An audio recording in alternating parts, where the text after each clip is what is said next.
Hey guys, welcome to Surf and Show. I'm Noel Salas. We're here in Dallas, Texas, a special place called Fireside Surf. Now we're working on a new Surf Better series, and it'll help you whatever level you're at. Beginner, intermediate, I'd say solid intermediate, advanced, even expert level. The whole idea is to get on this particular wave here where you can actually see me demonstrate some fundamentals on how to increase speed, how to set the hillside and toe side rail, how to gain speed through turns, and this will translate well, not just for Fireside Surf, any wave pool you're gonna surf, even translates well for the ocean. This is gonna be fun. Sit back, get your favorite drink, enjoy the show. All right, guys, stoked to have my son Bo on the show. Thanks for joining us. Stoked to be here, thank you. We got Bo a pretty short soft top. What I love here at Fireside is they have the rentals for you beginners, and they come in different sizes. Obviously, the longer the board, the wider the board, the more stable it's gonna be. And since Bo's done this before, we're gonna go just getting on a board that's a little bit more maneuverable. That's what you want. As you get better, your board's gonna get shorter, a little bit narrower, so you can put it where you want faster. Now, the first place I want Bo to start is just show us, get on the board, going straight, facing forward, and I want a little bit of that 50-50 weight. I want to see an athletic, static position with the knees bent. And then I want him to show us a little bit of accelerate with weight forward. And I want to show a little bit of stalling to delay the board. He'll go up the wave face, and then I want him to go back down again. Guys, this kind of accelerate and stall is so key in surfing. All right, enough talking about it. Bo, let's see some demonstration. All right. Now I want to talk practical application with acceleration and stalling, right? It's super important that you get this. This is actually weight transfer. If you understand how to accelerate, then you'll understand where we're going on how to generate speed through turns. If you understand stalling, or let's say waiting for a wave, if the wave is about to set up, I can wait for just a second, go to the top of the wave, and then boom, I can accelerate, explode with speed, and do whatever I want. Let's talk about Fireside for a second. I talk about static position, 50-50 weight.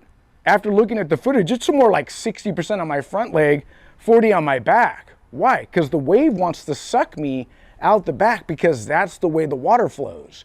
So with 60 on the front, I can actually trim back and forth. So if you're surfing Fireside or any kind of river wave for that matter, you would understand where I'm coming from.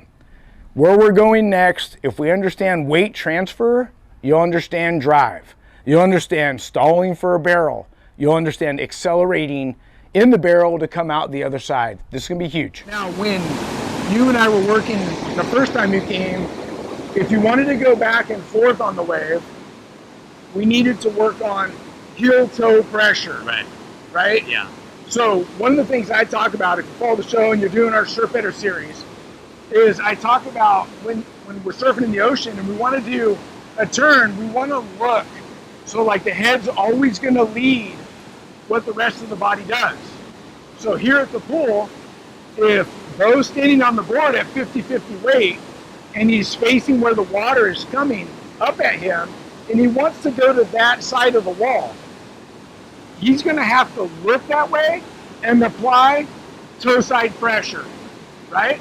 So just looking here and having 50-50 weight and not getting the board to turn over on rail a little bit, it's not going to go there. And I see this a lot with intermediate surfers. they don't apply heel-toe pressure because it's not really talked about and they don't understand it. So we're gonna do some heel-toe pressure. So when you're surfing and I'm talking to you, I want you to look, apply toe side pressure, go to one side. Okay. When you go to the other side, I want you, it's probably your backside, where you're gonna have to look that way and apply hillside pressure, and the board will go back and forth. Does that sound about right? Yeah. Okay.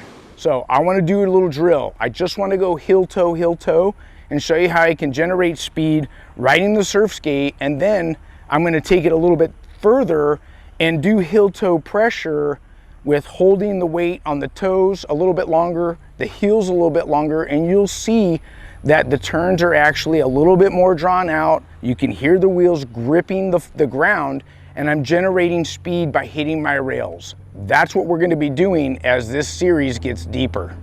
All right, just standing on the board, I'm not gonna push. I'm gonna go heel toe real quick.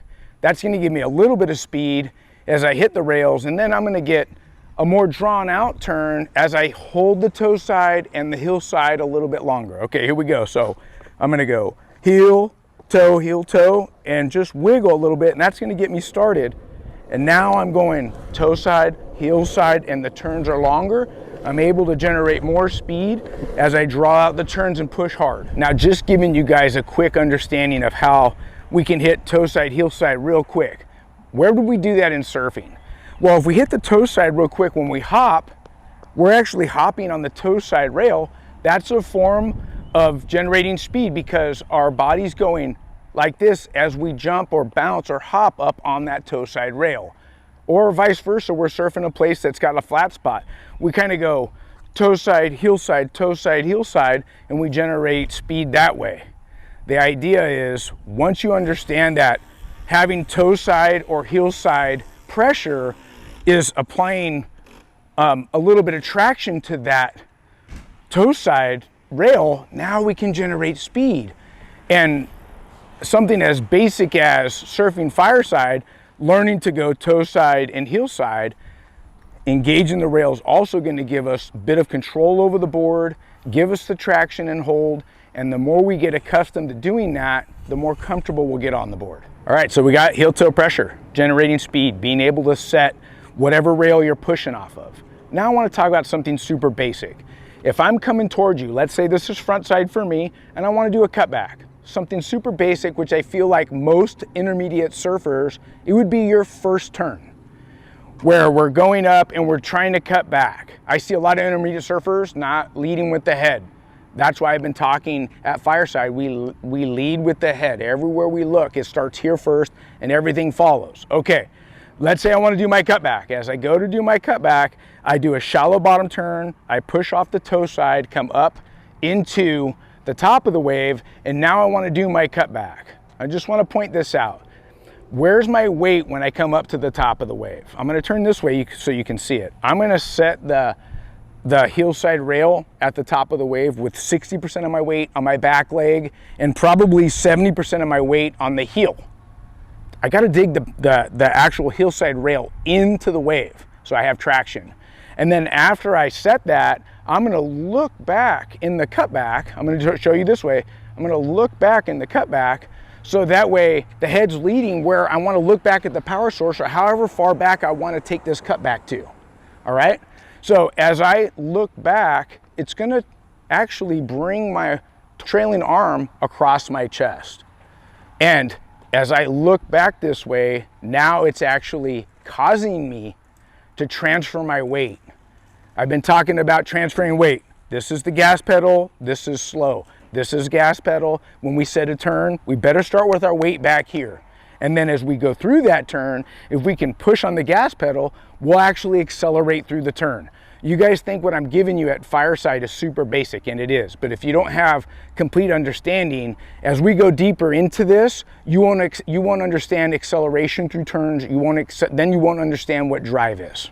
All right, guys, so in this episode, we've covered multiple basic things. And these basic things, once you get them and you understand them, you apply it, your surfing will get better and better. One more thing I want to tell you, and I didn't talk to Bo about this at Fireside, but this is what I love about Fireside. For beginners, you have to actually learn how to be on a board, paddle on a board, catch a wave. There's so much of that missing at Fireside. However, what I like about Fireside is when you're sitting on the wall and you're going to get on your board, you actually get to put your feet where you want them.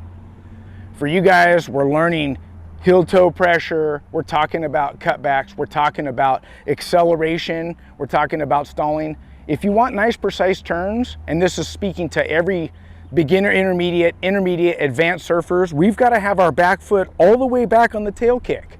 If you're using a traction pad, get your foot right up against the back kick of that pad, or if you ride without a traction pad, you want to be feeling around for where the leash plug is. That's how far back we want it. That's when you'll get precise turns and you won't have water flood the deck and bog your turns. Well guys, I hope you enjoyed the first episode of this series on how to surf better. What a special place to train here at Fireside. Thank you guys for having us out so we can introduce Fireside and waves like this to the surf community. Bo, I'm so proud of you, son. You did an excellent job. Look, guys, if you like the show, subscribe, ring the bell so you don't miss an episode. We've got more episodes coming on all of these topics. If you like the show, subscribe. Until next time, we'll see you in the water. Bye-bye.